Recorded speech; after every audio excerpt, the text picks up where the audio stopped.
Okay, everybody, good evening to all of you. Sean, I'm pleased to see you here. It's very, very nice. So tonight, you butt in if you need anything. So we're going to continue. I just saw there was a text from Martin to say he's been pulled into a family thing, so we won't be getting him tonight. But we're going to do human relationships, dependent or transcendent, part 2. I'm going to do it. I'm sorry, I've got a bit of a croaky voice and have really been sick this week, so I'm not as good as I usually am, but hopefully the energy will start coming as I go along. So I want to really look at a whole lot of things that we were doing last time and bring them into a much greater depth. And if you missed it, you can get it on the YouTube. But we're going to start with a lovely story called The Worm. And this is the story of the worm. There's a wonderful little story about 2 monks who lived together in a monastery for many years. They were great friends. Then they died within a few months of each other. One of them got reborn. Sorry, let me just let him in. One of them got reborn in the heaven realms. The other monk got reborn as a worm in a dung pile. The one up in heaven realms is having a wonderful time enjoying all the heavenly pleasures, but he started thinking about his friend. I wonder where my old mate has gone, he thought. So he scanned all the heaven realms, but couldn't find a trace of his friend. Then he scanned the realm of human beings, could not see any trace of his friend there. So he looked in the realm of animals and of insects, and finally he found his friend reborn as a worm in a dung pile. Wow. He thought, I'm going to help my friend. I'm going to go down there to that dung pile and take him up to the heavenly realm, so he too can enjoy the heavenly pleasures and bliss of living in these wonderful realms. So he went down to the dung pile and he called his mate, and the little world wriggled out and said, who are you? And he said, I'm your friend. We used to be monks together in a past life, and I've come to take you to the heaven realms where life is wonderful and blissful. But the worm said, go away, get lost. But I'm your friend, and I live in the heavenly realms. And he described the heavenly realms. But the worm said, no, thank you. I'm quite happy here in my dung pile. Please go away. Then the heavenly being thought, well, if I could just grab hold of him and take him up to the heavenly realm so he could see for himself. So he grabbed hold of the worm and started tugging at him. And the harder he tugged, the harder that worm clung to his pile of dung. Now, the moral of the story is that most of us cling to our pile of dung. And the sad part of it is that a lot of people who are clinging to their pile of dung don't even know that it's dung or that they're clinging to it. That's a very, very, very sad part of everything, that we don't even know that we're clinging to the pile of dung. And so when we start waking up, and in relationships, we've really, really got to wake up. Just hang on, beauty is in the way of the beholder, exactly, but still, VM. But anyway, when we wake up, it's absolutely amazing to see how long we clung. And if we could just have the small society for the relationships feed, the one I sent you now. Okay, this is again the small society, and it goes like it's not very clear. There go the Hockers. They're a very interesting couple. They like the same people, the same foods, the same wines, the same plays, the same movies, the same politics and the same books, the same everything. They just don't like each other. But you know how many people that is really, really true about not liking each other. And I think that's a really quite a classic little thing from small society, about not liking each other. Thanks, Fee. And what I want to start with tonight is something really important. It's an interesting thing. I very rarely lie in bed, but I was lying in bed this week, and I also had lots of revelations, just things I was reading or things I was thinking or things I was contemplating. And it's a very interesting thing, because this that I found from James Lowe hit me between the eyeballs. And I thought to myself, this is so important for my teaching on human relationships. We'll go back to everything. And I think that what it's really, really about is that he is doing this sadhana of Guru Rinpoche. And in the sadhana of Guru Rinpoche, as you know, in most of the tankers, you see him in his beautiful form, and then you see him in many, many, many other forms, okay? And it was about this. James Lowe, who is a psychologist, also looked at all of this very, very carefully. And for me, it was absolutely amazing, because he said, when he looks at the picture, the tanka of Guru Rinpoche and all his manifestations, he said, even though they are completely different, they are all integrated into the main figure. Otherwise, he said, he would be known in our worlds as a psychiatric case, a split personality, a borderline personality, a manic depressive, autistic, obsessive compulsive, weird, or whatever else. And I want to just give you what he writes about, because I think it's such an important thing in relationships. Because I was thinking to myself, if we've got no stability within ourselves, if we are not really aware of who we are, then how can our relationships be stable? Obviously, if you don't have that stability, your relationships can't be stable. But let me read you what he says. He says, one of the things I think our culture is becoming more aware of now is the fact that identity is pluralistic.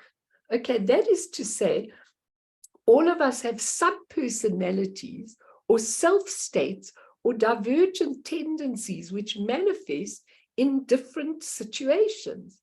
In the area of psychiatry and psychotherapy, there is more and more a sense that many people who manifest what's called a borderline state, he says, and that borderline means somebody who's finding it very difficult to maintain a unitary kind of presentation in the world. Generally speaking, he says, we could say of ourselves, oh, sometimes I'm very sad. Sometimes I'm very angry. Sometimes I'm very sweet, whatever it is. But if our central sense of self, our core self, and here's where the problem comes, because in psychology, we've got to make that self stable. In Buddhism, we know there is no such a self. So it's a very interesting thing, because he says here, if our central sense of self, our core self, is not very strong, we become less able to manage these different tendencies, and they split off. They split off from your personality, okay? And he says, then we jump from one position to another, often in response to an external trigger of someone else giving us stress or aggression. And one of the demands from the culture is that we should be consistent. Our everyday culture says you need to be kind of consistent, because as we've seen earlier, if you are consistent, then all the people around you can predict where you're going to be and what you're going to be. If we're not consistent, then everybody's thrown out, and they don't know what you're going to do next. So they're very, very threatened by you. Okay. But if we are predictable, then people feel safe and relaxed around us. But he says, nevertheless, we are complex. We are not just one thing.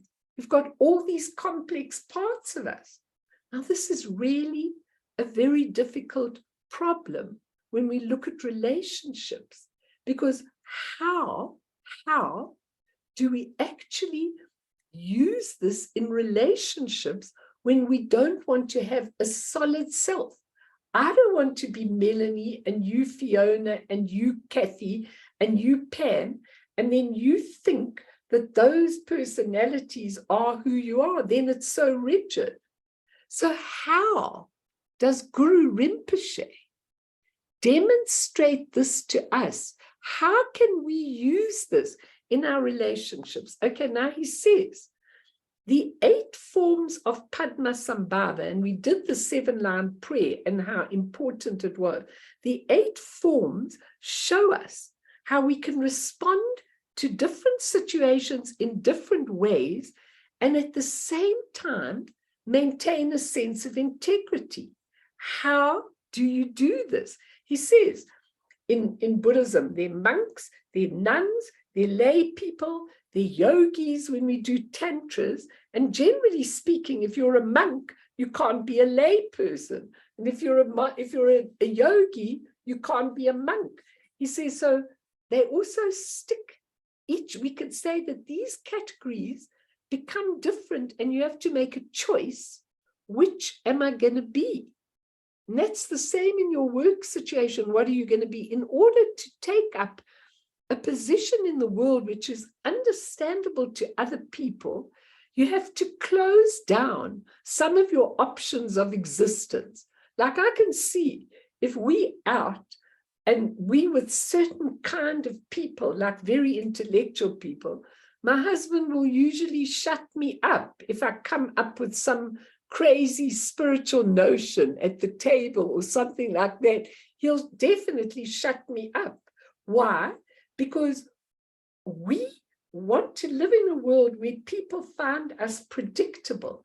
But now, how does Padmasambhava, because he is the demonstration, like we said in the 7-line prayer, he is the demonstration of how we should be in all our relationships, okay? And I want you to discuss this with me afterwards, okay?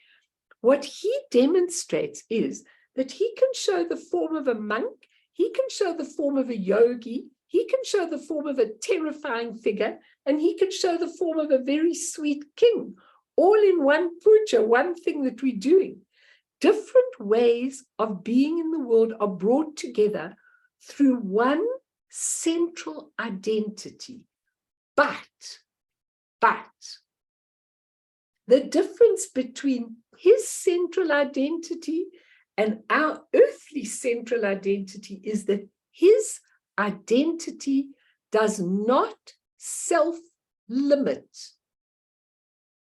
In other words, if I say, I'm Melanie, that's my core identity. So I can be a wrathful Melanie, I can be a sweet Melanie, I can be a nice Melanie, I can be an unkind Melanie, I can be all these different Melanies, okay? Then I am with a self-limiting base. But Padmasambhava is not with a self-limiting base. I thought this was so unbelievable. And he went on to say, and I'm going to give you what he says, and then I'm throwing it out for you to speak about. Okay, he was talking about this song from ancient song. I don't even remember it, James Lowe. He said it's called I'm a Woman, WOMAN, you know, it's some song with I'm a woman. And then it goes on, he says, I can get up in the morning, I can clean the house, I can take my children to school, I can work, all the different roles of a woman, which we always have, which is very, very interesting. And you can be a lover and you can be in a job. And he says, then you come home from work and then you home. And now a child at work, one of your children says, Ma, I want to play. And you kind of thinking, I don't feel like playing with you. I'm still at work. My head is still at work. I can't change roles right now, okay? And then you get into bed and you've still got this work problem. And he says, your friend or your partner says, I want sex. And he says, the person thinks, I'm not even here. I'm not even in my body. So how am I going to have sex with you? Okay, he just gives all these different scenarios. I was absolutely, he said, this is the way in which attachment operates. Attachment is not just a conscious going out and attaching ourselves. It means we caught up in situations. So when we go to work and we're having all those relationships at work, we come back and we still caught up in that same mindset. We're still in that mindset. We can't let it go. We can't come. He says, so we can't leave that mindset. So we're always off balance, going from one situation to another without ever arriving at simplicity. So what do we learn from Padmasambhava? And then when we finish all of this and we go through what we learned last week, I'm going to take you to a real new place to be in relationships completely, where we use a different level of consciousness. But what is the actual learning here that hit me between the eyeballs was that Padmasambhava is the chief thing. If you look at the picture, there's Padmasambhava. You can probably see it behind me or whatever. There's Padmasambhava. He's the chief picture. But then you've got all these other manifestations, and each manifestation is holding a different implement. So some are wrathful, some are beautiful in meditation, some are whatever, they're all the different things.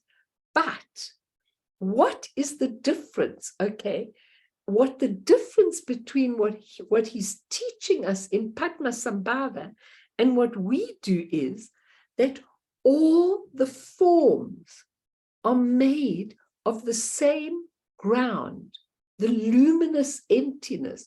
All the forms are made. We've got this core form of emptiness and clarity, or emptiness and whatever, and all the figures are made of that. That's the base core.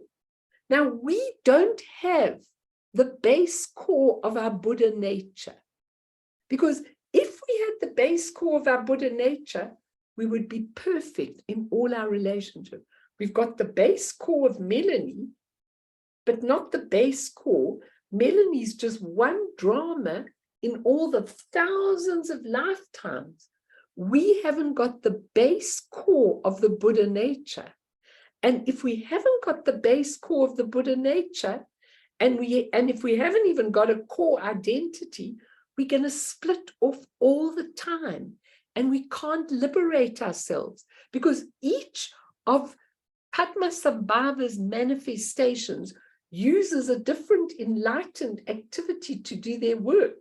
Some of the enlightened activity is absolutely increasing, giving things to people. Some of the activity is subjugating the people.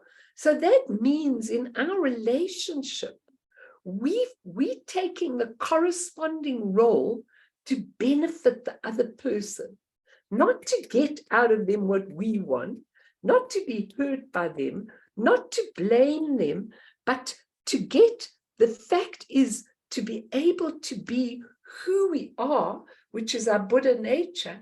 And then from there, it's so easy to have a work relationship, a love relationship, a relationship with your children, with your friends, with everything. Can you kind of understand what he's talking about? Because I thought this was the most wonderful teaching. I thought he said, all the figures in this picture have the same nature.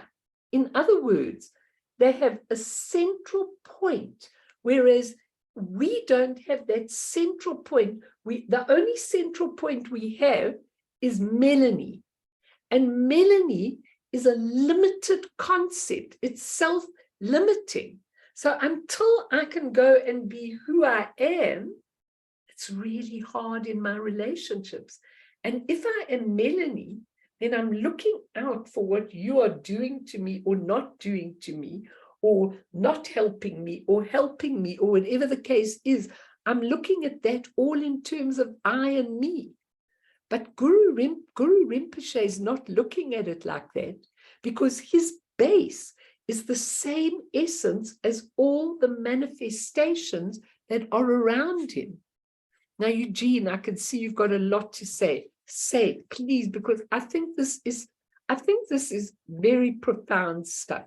And when I was lying in my bed, I actually thought, you know, what is it about? And his last part, he says, we're not becoming somebody else. When we become Padmasambhava, we're becoming who we really are. And you know, if we are becoming his wrathful part, he says, sing it loudly, take an implement, go rah, rah, and make your noises, do whatever you have to do. He says, because you're keeping to the base of your Buddha nature. But we've got a real problem here, because to keep to the base of your ego means you're going to have trouble with all your relationships. And it means it's self-limiting.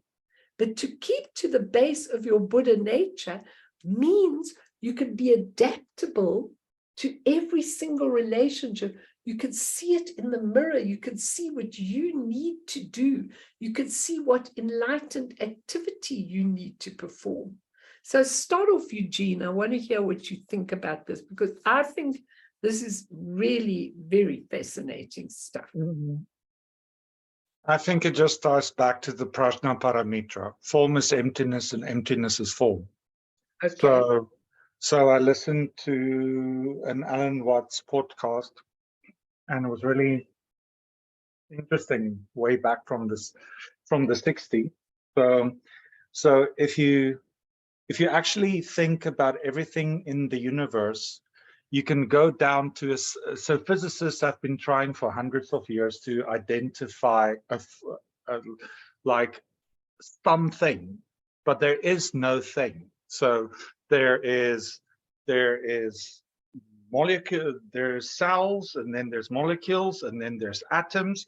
And if you look deeper down into the atoms, there's absolutely nothing there. It's just patterns and forms and vibrations and empty space.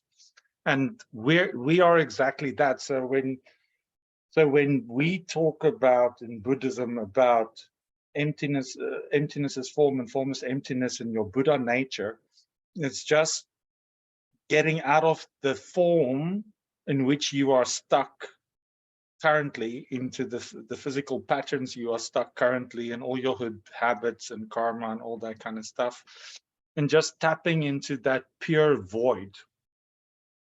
Ram Dass again said, like, it's like layers, and the ultimate God layer is pure voidness.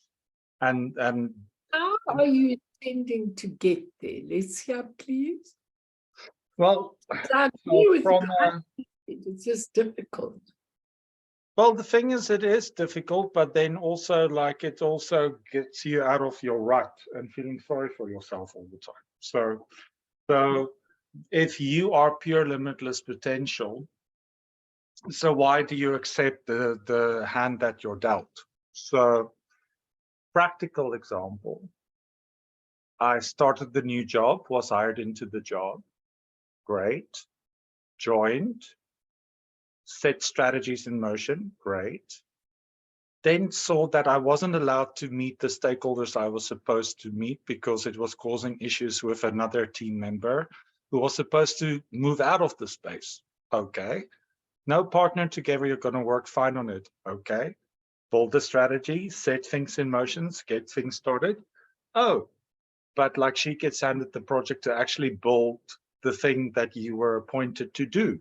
Oops, I just bought a house and I just moved here and I ended a relationship to be here. Okay, cool. How do I fit in? How can we partner? Can we still do this thing? And then you just realize, okay, so I can go on and fight this battle because she has the boss in her pocket. So I can either fight this battle and stick, I was appointed to do this, why are you guys sidelining me? And have those conversations.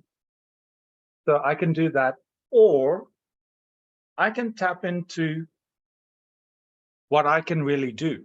and find opportunities for me to create a new role for myself. And I'm moving the 1st of August. So, and it is a broader role, and it will eclipse what I did previously and was appointed to do previously. So, the same company. Yeah, same company. Amazing. So Amazing. that's what, so it's not easy. Like, I mean, like, it was hard yards. Analyze And it they were for like, I was very angry, and I had some really interesting conversations. But it is what it is. So you have to, people are not going to change. So, but also if you define yourself by this is all I am, and this is all I can do, and this is my reality, then that will be all you are, and this is all you can do. And Jung said it as well. It's not who you were, like who you are, it's who you choose to be. So, and it's hard, but it does. You see, It those does. things, like you choose who you are to be, you got to really be careful, because when you go on a Buddhist path, I mean, you don't want to go on an ego path. No, And but that's not what I'm saying. So I'm not saying you go on an ego path as actually being egoless.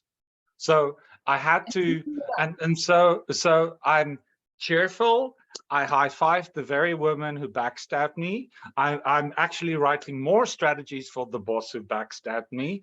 I am like the team member. People are saying, okay, wow, I can't believe you had a turnaround. You look so good. You look so happy. And if I walk in the morning, if they ask me, how are you? I say, I really need to take care. Otherwise it would go better.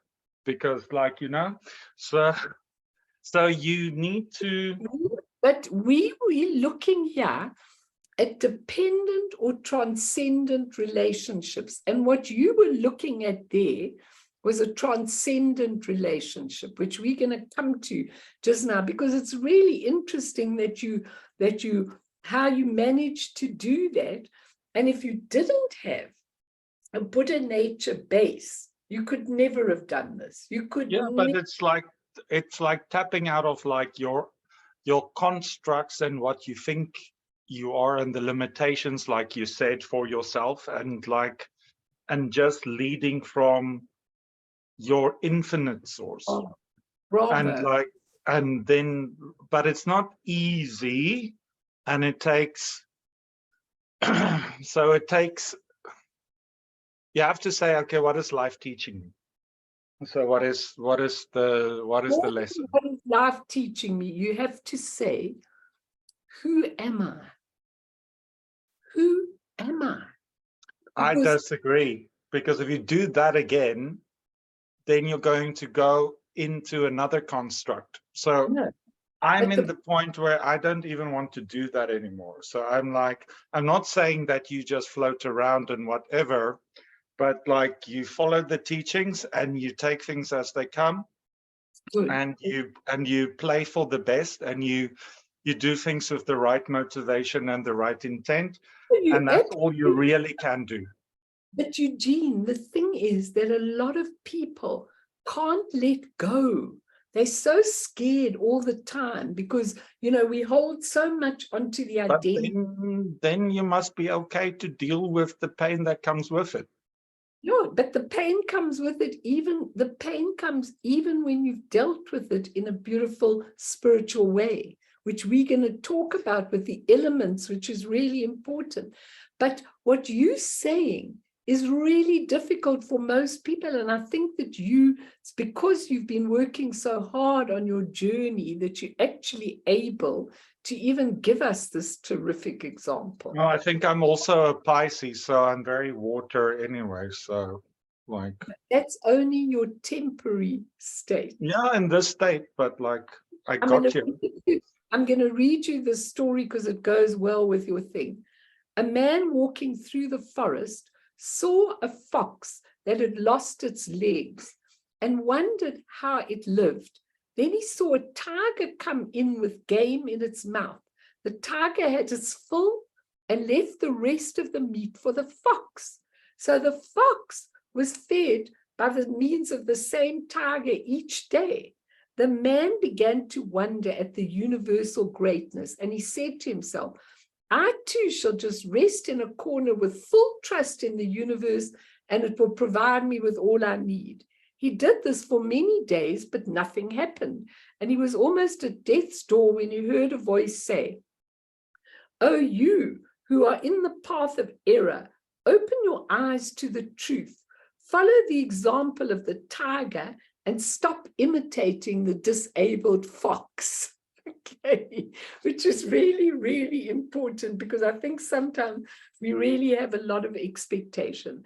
But let's just go back to some of the things that we were talking about last week quickly, and then we'll do a meditation, and then I want to go on to the elements, which is really important in relationship. So last week, we were talking about the human aspect of relationships, that there's 6 levels of samsara, and each of them come about, the realms come about because of people's joint feelings, negative feelings. They get stuck in a realm, and there's 6 realms of samsara, and each of those realms, they may not, they say you get reborn there, but a lot of people feel you get reborn in a human body, but your mind stays in, say, a hungry ghost realm where you can't get enough, or a realm of envy and jealousy where you're in the jealous God realm and things like that. So we were talking last week a lot about how difficult it is if you've got a relationship with somebody who's really, really, really comes from a different stance, a different perspective, a different realization to you, how difficult it is when you don't take into account where they are coming from. And what we were looking at last week was the thousands of causes and conditions that bring relationships together. Why we come into relation? Why has Eugene come into this office, which was such a wonderful thing? He moved in all good faith.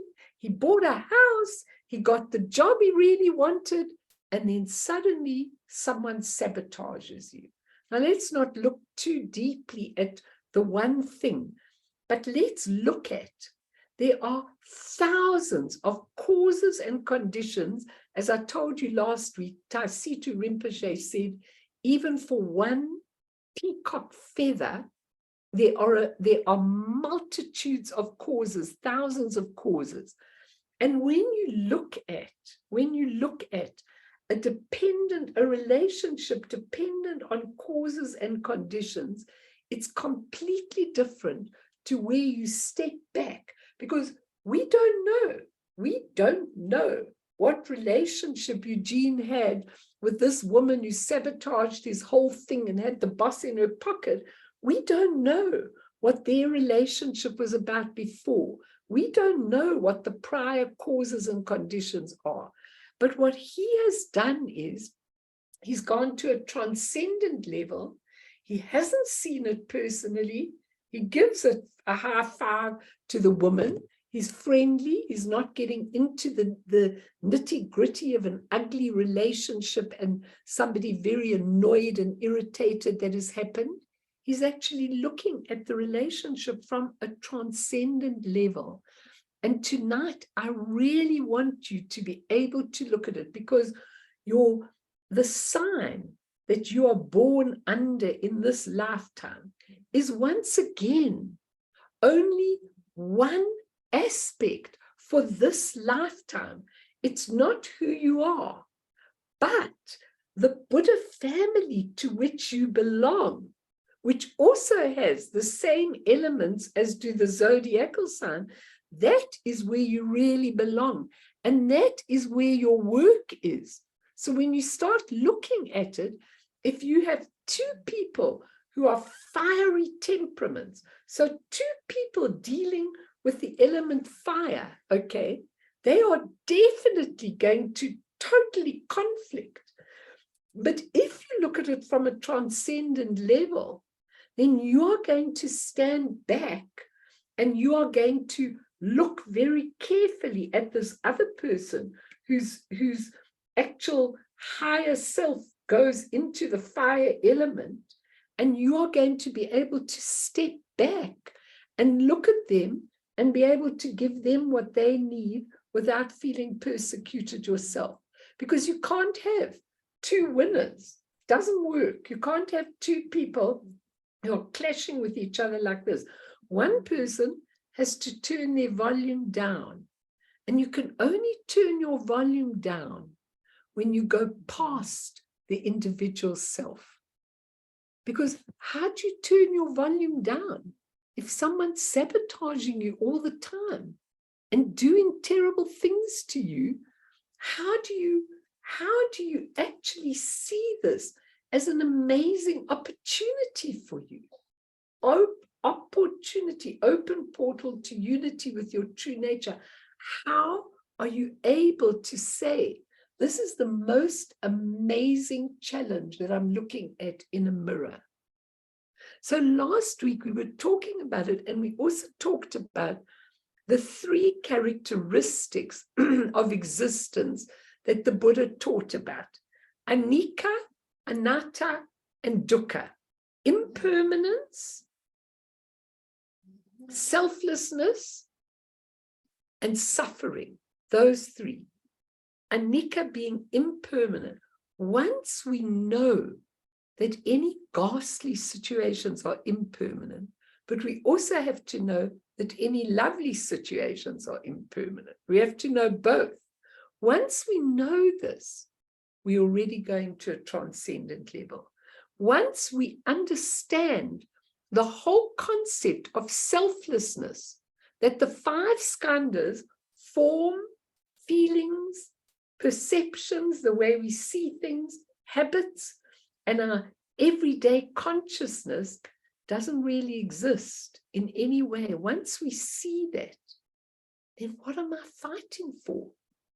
You don't know how many people I have seen go through over the years the most horrendous divorces with court cases that last for years and years and years and years. Okay.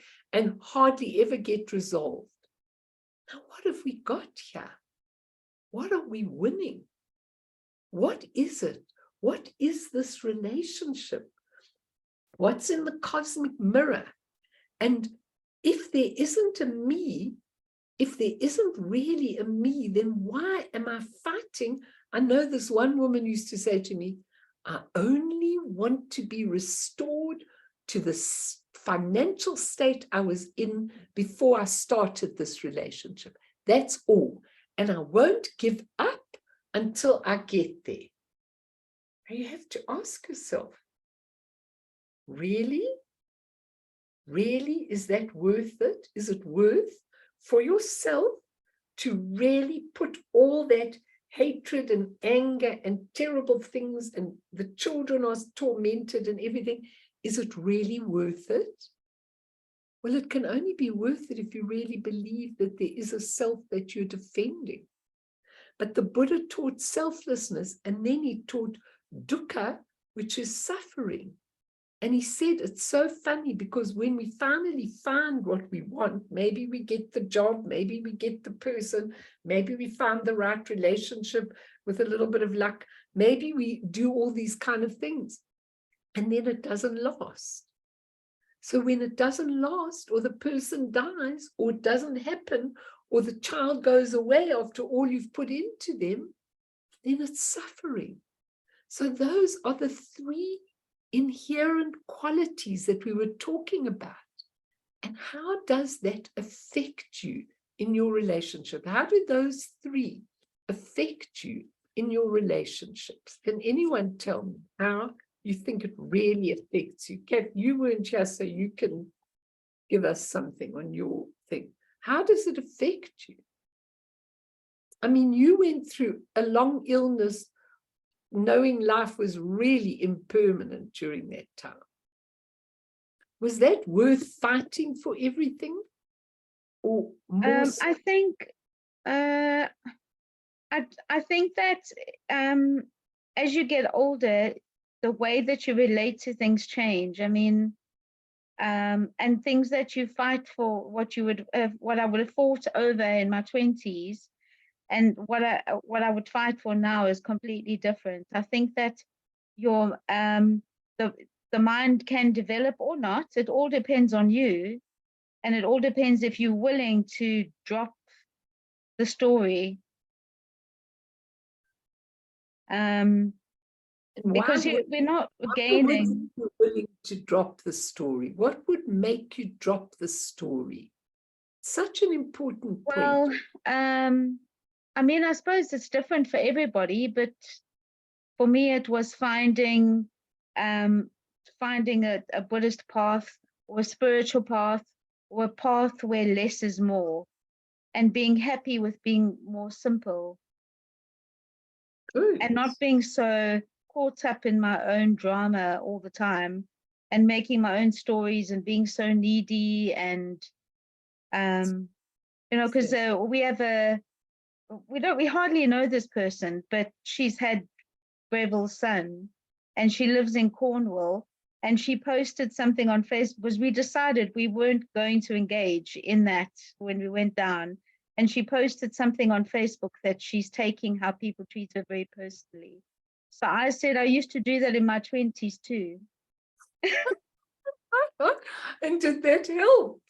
She didn't respond to anything. I just said, when I was in my 20s, I used to be exactly the same as you. And then, I went through things in life. I did some soul searching, and, went through cancer. And then you realize all these very silly things are very silly.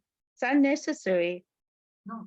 But the thing is, you don't think they're silly at the time. No. And Zongsa Kienzi, I was telling you all last week, for those that weren't here, that he said, he was talking about dating sites. And he said, like, where people put up, he must be this tall, this, that, and all that kind of thing. And he says, he thinks it's hilarious, because with all the causes and conditions, how can you find the person you're really looking for when that's not even in the equation in any way? And he said that individualism, human rights, individuality, and freedom, it's all about expressing I, me, myself. And it's such an interesting thing, because when you, of course, you've got to have freedom, but when you have a lot of freedom, it can get really confusing, in terms of, because a lot of it is for the self, and it's not the transcendent view that we all were looking for in the first place. So it's very, very interesting. And he also spoke about people asked him a lot of questions in this lecture about what did he feel about the relationship with kids. And it was quite interesting, because he said, as a Tulku child that he was, his masters that taught him, his teachers, beat him up to a pulp. He said, today it would be, you would be put, you would absolutely be prosecuted for actually hitting a child like that. You're not allowed to hit a child at all. But he said he's grateful for that. And he also said that what is really important, when they asked him, what do you think your most important thing is in your relationship with a child? He actually said a very interesting thing, because he said he's working in a lot of schools, and he said he's trying to teach children to be philosophers, not just to focus on being a doctor and on being an intellectual and on being a this and on being a that, but to be philosophers, so that they're looking at who they really are while they're going through their intellectual schooling and everything. He said that's what he thinks is one of the most important things to be doing with children, to allow them to actually express what they want to express spiritually. Anyone want to comment? Anything else? Please, Leon. was listening to a gentleman talk last night, and it was so good. I checked it out again this morning. I'm actually going to look at it every day for like a couple of. It's like just like a 20-minute talk about how you cheat yourself is the name of the video, and it made me think a lot about what you're talking about here. But coming from that, his Dzogchen thing, like great perfection, everything is perfect already. So everything that we perceive as the backstabbing or the cheating or the this is inside of the great perfection, so it's already is part of it, but we look at it through the ego, and then we see it as that. And just there's so many like amazing like flashes, like awakening, like light bulbs go on when you talk. But he calls it the conceptualizations and the perceptions, ongoing the whole time, conceptualizations and perceptions, and based on our inner and outer objects, what we perceive outside, and then our inner mental things. And that's something that, like opened up to me when I heard that, like quite clear, like attaching to ideas and concepts in your own mind, even when I'm on my own in a room, like you're so obsessed with things, your mind just goes, and that made me think of relationships, like how I cheat myself and how I treat other people is I have a relationship with people based on the conceptualizations I have about them, and about the world, not really them as people, it's just the ideas I have about them, and I react to that, and I get offended on that, and I have expectations about that, what I think should be made, and how they should react to me, and how I should feel when they say this, and this whole thing becomes such a thing that there's actually not even a relationship. It's just like mind wars that. Absolutely. What you're talking about is so valid, because that's exactly what James Lowe was saying. He said he lived with his crazy lama and his wife for quite a while.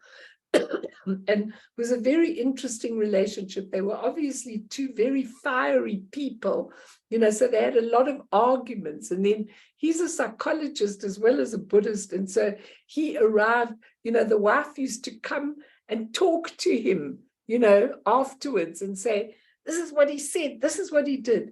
And he used it in Tibetan language, but it was kind of blah, blah, blah, blah. Can't you just sometimes let go of blah, blah, blah, blah? Can't you just, why do we pick up the blah, blah, blah and hold it so tight to ourselves, all the time, on and on and on? Can't we just go through something and just let it be?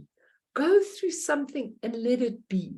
Like relationships, as they are really perfect for what we need and for what we have to do in our lives.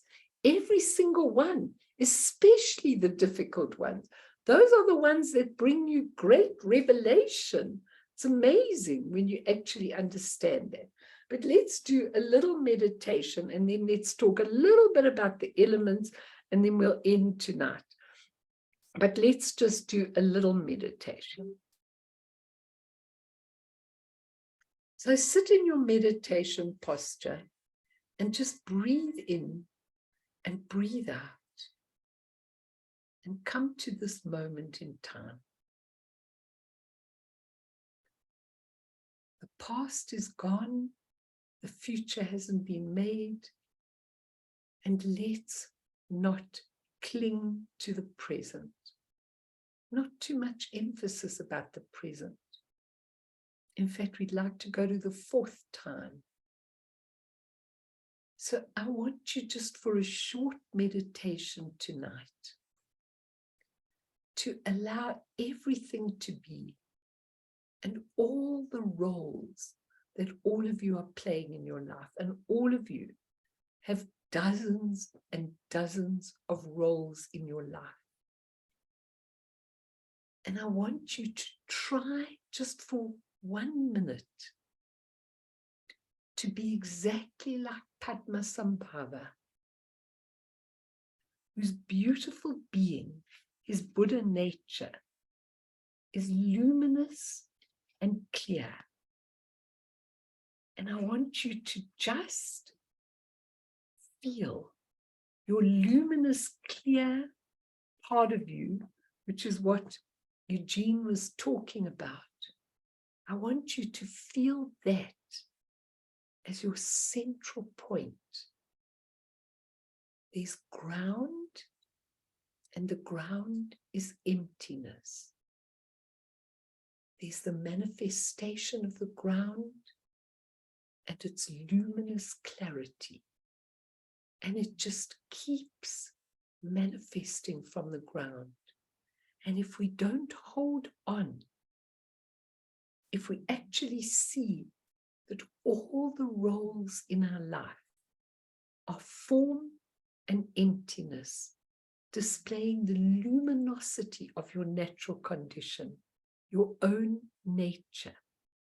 And even though we can have many different functions, we can function like this at work, we can function like this at home, we can function like this in relationships. Basically, our central point is pure, luminous. It's the ground. It's liberated. And the forms that we take are less important because they do not define our value. They're just pure from the beginning. I want you tonight to just let your whole being expand. Feel that beautiful clarity, that huge spaciousness, like the sky within your own being, that is able to produce so many different aspects, but all of them are emptiness and luminosity. And so if one isn't working out the way you want it, it's okay. Breathe back into the central figure of who you really are. And know from there, everything can evolve and develop in a beautiful way.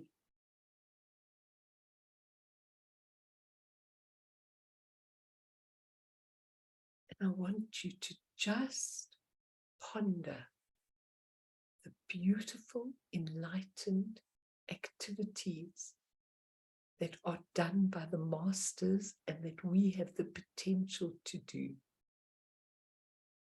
The first one is pacifying activity. That's when we can look at circumstances, people, relationships. We can comfort them. We can pacify them like giving a dummy. We can nurture them. We can be gentle with them. We can absorb them in a beautiful, comfortable way. And the other activity is called increasing, when we give health and wealth and happiness. And if we see somebody's good point, we're really, really adding to it, enjoying it, allowing it, increasing whatever people have in your relationships. And the third one is called magnetizing activity, enlightened activity. That's when you can see people are suffering, people are being awful, people are being evil, people are being negative, and we magnetize them to our beautiful core self. We magnetize them. We bring them in to a beautiful, pure, open, empty state. And lastly, the activity of subjugating. Subjugating is when somebody is really behaving badly in quite a wrathful way, but with no harm. We stop that negativity just by a little remark, a little something, a little subjugation of what they are doing to stop them from creating awful karma.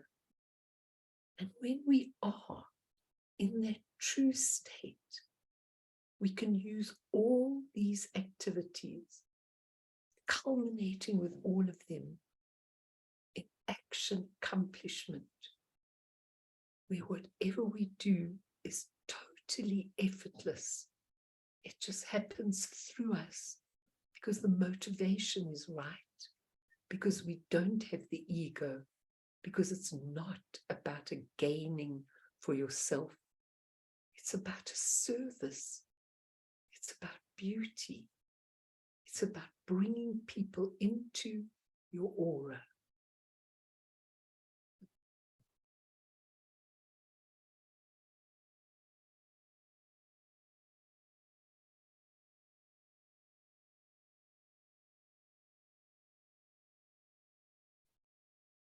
Oh, we've got so much to learn about relationships and about how they are. Anyone want to ask or say anything?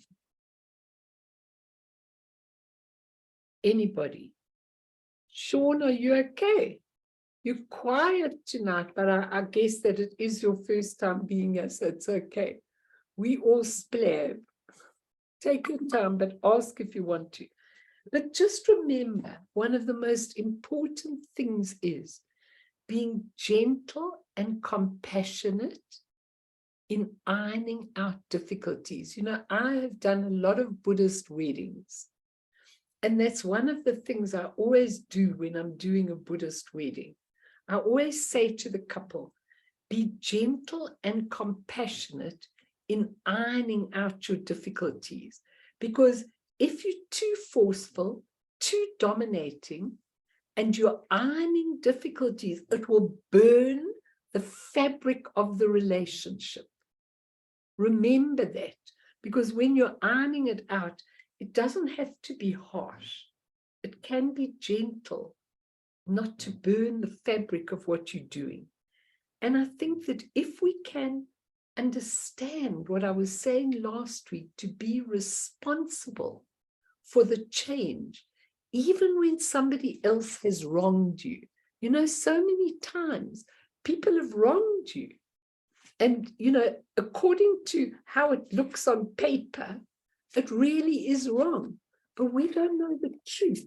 We do not know the truth of that wronging. We do not know if in the thousands of causes and conditions, if that isn't actually giving us a completely different view of something we might have done before, or something we need to learn within our own selves. Always, always, when you've got a difficult person in front of you, there's something, some great thing that you have to learn. And yesterday at the group, I was telling them Dzongsa Khyentse Rinpoche saying about the Buddha, that at the end of his life, when he was attaining enlightenment and sitting under the Bodhi tree, and all these demons were attacking him, he said two things. He said, first of all, I've done my deed. Okay, some of you were here yesterday. I've done my deed. And secondly, I've cast off my baggage. Now think about that. Will we have done our deeds when we come to the end of our life? Have we cast off our baggage? Most of the opportunity to cast off your baggage is in relationships. There's no doubt about it.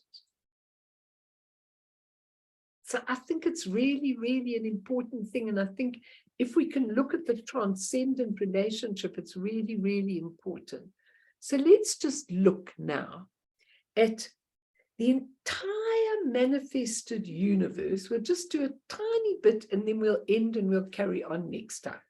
The entire manifested universe is compiled of 5 great elements: earth, water, fire, air, and space. The 5 great elements.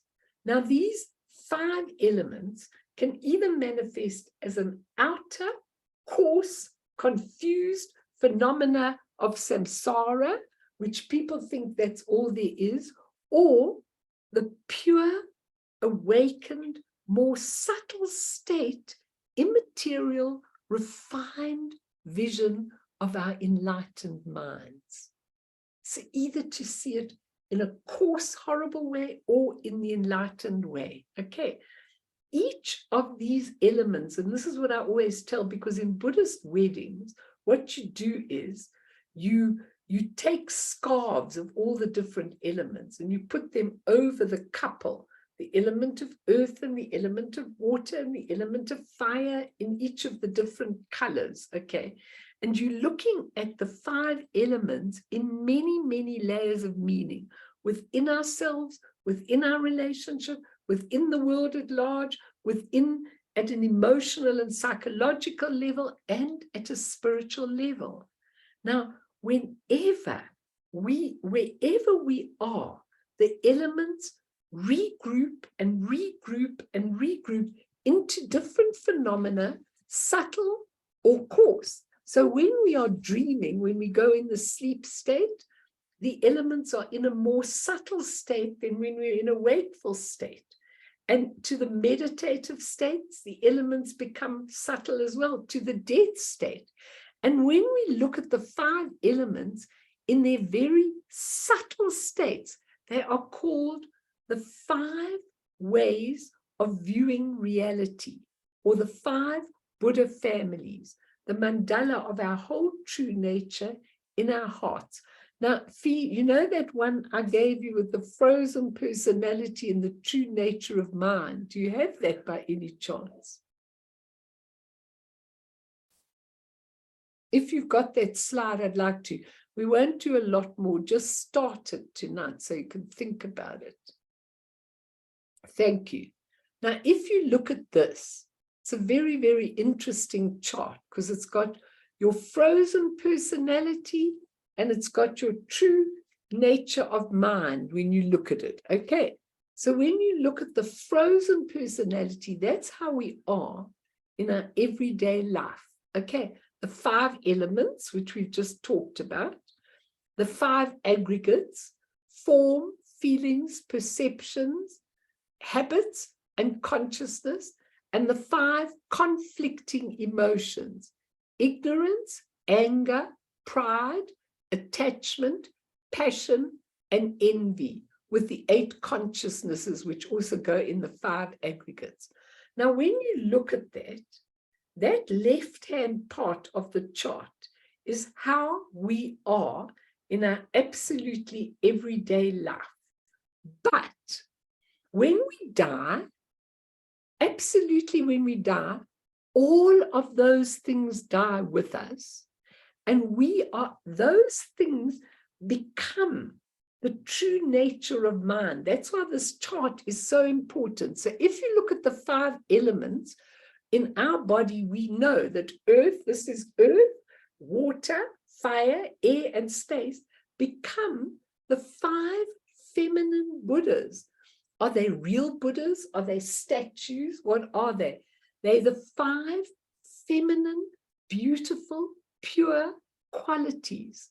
So as soon as the 5 elements dissolve in their coarse level, we're left with the 5 beautiful feminine Buddhas, which is already in our heart. The 5 aggregates,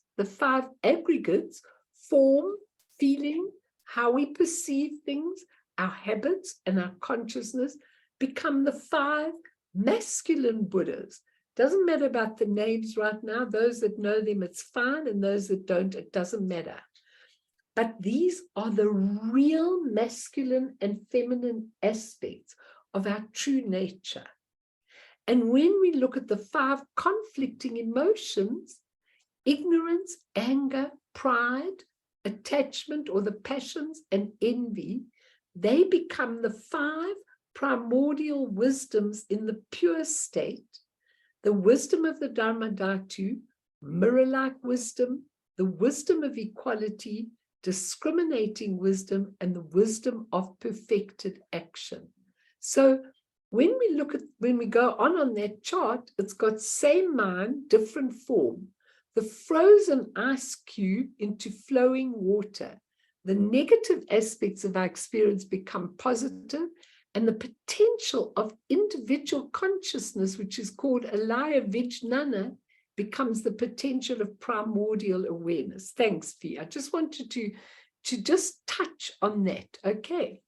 So just to say to you, and then we'll leave it, you can ask me a few questions, but just to say to you, so how does this affect our relationships when we want to see our relationships from a transcendent point of view? It's kind of who we think we are rather than who we are in truth. Once we understand what we were talking about right at the beginning, that we're not just an ordinary person, we are actually an awakened person, like you were saying, Viam, in your little video. We are an awakened person. Once we know that we are an awakened person, then we have an entirely different outlook to our relationship. Because what am I in this? Why am I related to all of you? Where does our relationship come from? What am I as a mirror to you in our relationship? Never mind if you do this to me, or you do that to me, or you do the other. Can we start to actually look at what are all these relationships about? Each of us, and that's all I'm going to say tonight, and then we'll go into it when you're fresh next week. Each of us have an affinity to a particular Buddha family. Okay, as you go further and further on the path, the element of that Buddha family is very often the same element as your zodiacal sign.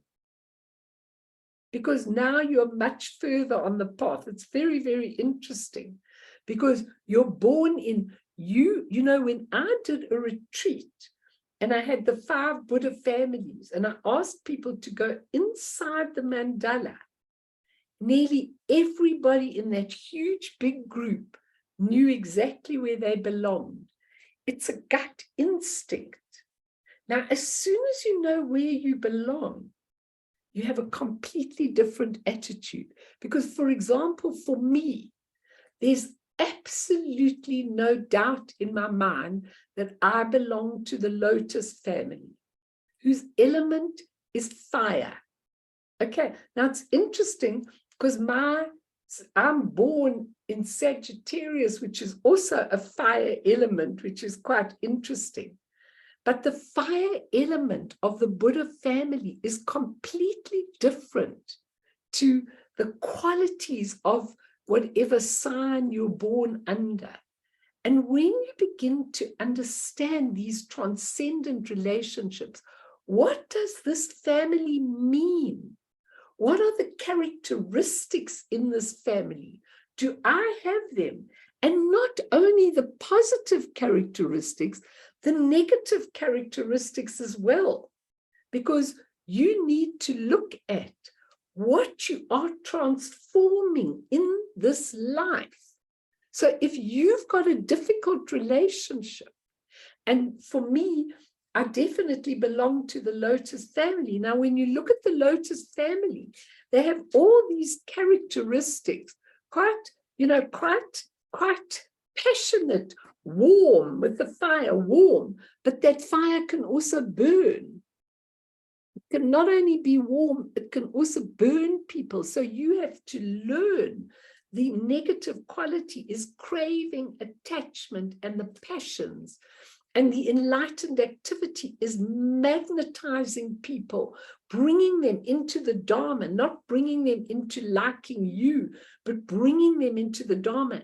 And when you begin to understand how you connect to that Buddha family, then your whole thing in relationship changes. Because now you are not looking at your limited personality, you're looking at everything. Like, I know that one of the negative characteristics, for example, of the Lotus family is being overbearing and overdoing things. and being dominating or manipulating or charismatic. Now, my whole life, especially in recent years, I have to be really aware of that and not allow that to happen, but use the characteristics of the Lotus family to change what you are doing in your life. Can you all understand? That's enough for tonight. Anybody want to ask? We'll do it properly next week, I promise you, but maybe you want to ask or make a comment before we end. Anybody? It's very, very complex, this, but yet it's very, very simple. And I will give it to you very simply, going through each of the Buddha families, and you'll see where you belong. Like I remember one particular guy on my retreat. He's always been a very quiet spoken guy, but and not too forceful, but he just went straight into the Buddha family. He just knew exactly where he belonged. He knew, he understood what he's doing in this life. That's what you're here to do, to actually make that connection, so that when you die and all that frozen stuff goes, you can automatically make that connection. As soon as you come to the border of Dharmata, you see that connection straight away. So this is really amazing stuff to learn. And don't get confused. I will give it to you slowly, slowly, each step at a time. I just wanted to introduce it to you tonight. Anyone want to say anything? Please. You just want to ponder, Fee? Yeah, the thing that struck me when you were talking about, what Dzongsa Rinpoche, Dzongsa Khyentse Rinpoche was saying about the children and teaching them philosophy. I've now been in post-school education environment for almost 20 years. And that is the one thing I've noticed that is missing, is that these kids don't have a true sense of their self. And I'm not talking about identity. They're relying on their education to create their identity. That certificate is that, if once I get that certificate, I will then be this person. But the problem is they don't understand that they aren't capable of critical thinking, of making connections, of seeing the humanity in what they're doing. So that actually hit me when you said that, Mel. That was something that actually hit me. I'm so pleased, because you know what? It's so important, because we have got to let children be who they need to be. We've got to allow them that space. And the thing is, people have got this idea, I've got to get my education, I've got to get my career, I've got to get that. That's how we live our whole lives. And maybe we miss what we really came to do. You know, it's when the earthly role coincides with the real spiritual role, when it coincides, then you know that that person has gone further along the path. In other words, if somebody is in their career, giving a life of service or being philosopher or something like that, it's usually in alignment with, their last incarnations type of thing. Do you know what I mean? I mean, it's clear that it's coming together. But you see, when we see, for example, if you see, just for example, the Vajra family. Now, the Vajra family, their element is water. Now, water can be pure and cleansing and beautiful, but it can be icy and cutting and intellectual. Okay, now when you look at that element and you look at the zodiacal sign and you look at the Buddha sign, it's such an interesting thing, because what am I doing here? Maybe there are these people, I know lots of people you meet, they're so intellectual, they're cold like anything. They haven't taken the water element and gone to the Vajra family. they have got a lot of anger and hatred and stuff like that. And that is what we are learning in this, to change your whole perception of relationships and look at a transcendent level in the cosmic mirror. So I love it. And you must bring now new stuff into your work, philosophers. I think it's really important, that you say to people, or you say to the, to the places, listen, we need to introduce philosophy here, not only to make them doctors. I remember one guy, just to end now, I remember one guy who gave his medical doctors a survey, okay? And in it, he asked them some very complex questions. And then at the end, he asked them, what is the name of the woman who cleans the floor on our level? Okay, so anyway, of course, none of them knew her name, or most of them didn't know her name. And they went after her and they said, Professor, are you scoring this? I mean, does it count for marks? He said, of course it counts for marks. If you think you could go into the world as a doctor and you could walk past the cleaning woman every single day for a year and not know her name, you're going to be a lousy doctor. It's an interesting story because we have to bring in the humane thing. And that's what Rachel Raymond said. She said so many doctors, they see their patients as objects. And it's such a terrible thing because, there's so much more in relationships. Anyway, I've shocked poor Sean tonight, I'm sure, out of his skull. You okay? Good. So let's just dedicate, please, for all sentient beings, for all those who are struggling in their roles, in their lives, in their absolutely everything.